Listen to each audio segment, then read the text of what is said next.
Many Catholics often ask, if I'm divorced or going through a divorce, does that mean I can't receive communion or the other sacraments? This is a question filled with pain, confusion, and deep longing for God's mercy. The truth is often misunderstood. Have you ever felt like your life is broken beyond repair? Like one painful event has pushed you away from God forever? Imagine this. You're sitting at Sunday Mass, listening to the priest's words, feeling God gently calling you back home. But deep down, your heart is heavy with questions. You wonder, am I still welcome here? If I'm divorced, can I still receive communion? Does God still want me after all I've been through? These questions aren't just theological, they are deeply personal, touching the wounds and hopes within your soul. Today, let's uncover what the Church truly teaches about divorce and the sacraments so you can find healing, clarity, and hope to continue your journey with Christ. You're not alone. Many Catholics struggle with these questions. Divorce is painful, messy, and it leaves scars. Sometimes it feels like you failed God, the Church, and your own family. But what does the Church really teach about divorce and the sacraments? Is divorce the end of your journey with God? Or is there hope for healing and restoration? Today's video will uncover the truth that many people misunderstand. We will answer the question, if I'm divorced, can I still receive the sacraments? If you like this video, don't forget to like, share, and subscribe to Scripture Wisdom for more videos that bring God's truth into your daily life.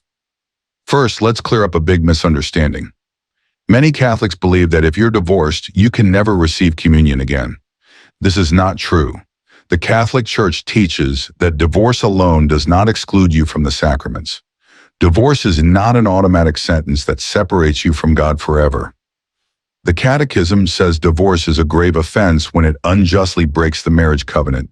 But the Church understands that sometimes marriages break down for serious reasons: abuse, abandonment, or unfaithfulness.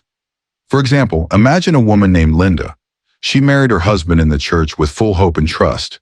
But after years of trying to hold the marriage together, her husband left her for another woman. Linda was heartbroken. She felt like a failure and started to think she could no longer receive communion. But the truth is, Linda's divorce did not take away her right to receive the sacraments. Why? Because if you are divorced but not remarried, and you are striving to live according to God's teachings, you can still go to confession and receive the Eucharist like any other Catholic. However, let's look at what Jesus says about marriage and divorce in Mark 10:11. Whoever divorces his wife and marries another commits adultery. This verse can sound harsh, but Jesus isn't saying this out of anger.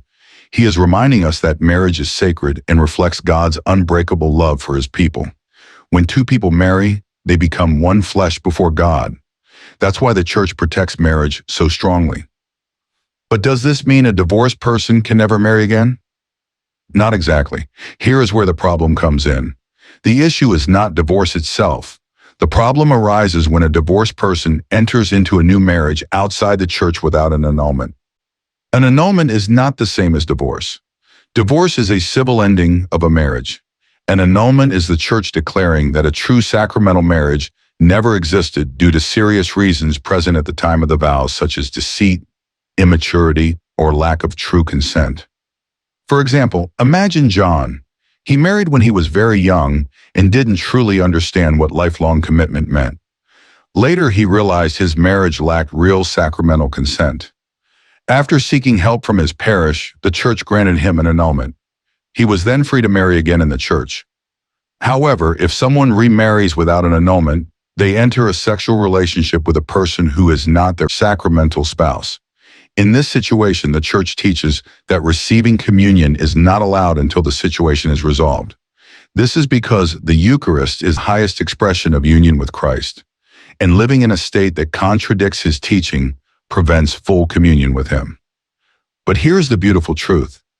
Divorce by itself isn't a sin that excludes you from God's grace or the sacraments. The Church sees your pain and wants to help you heal. Imagine a child who falls and scrapes their knee. The loving parent does not push the child away, but instead runs to comfort and bandage the wound. In the same way, the Church, as a loving mother, wants to help you find healing after divorce. Furthermore, if you find yourself in this situation, don't drift away from God. Don't let shame or confusion keep you silent.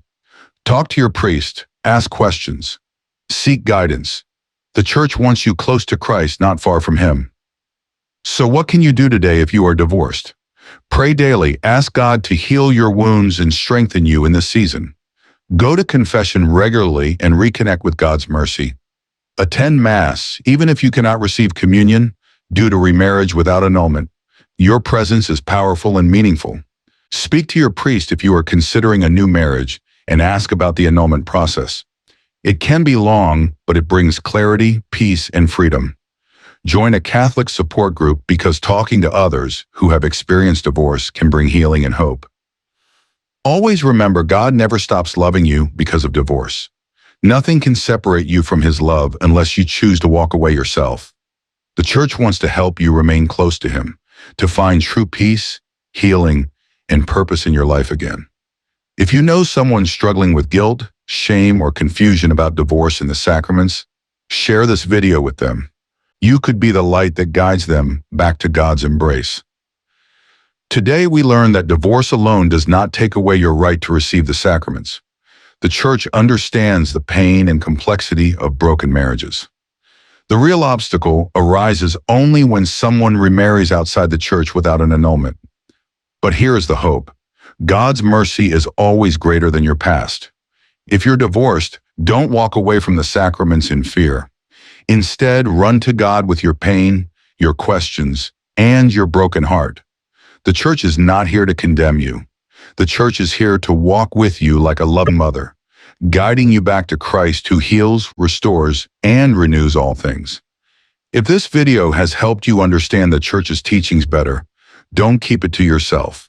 Like, share, and subscribe to Scripture Wisdom for more videos that bring God's eternal truth into your everyday life. And remember, no matter what you have been through, God still loves you and His mercy never ends.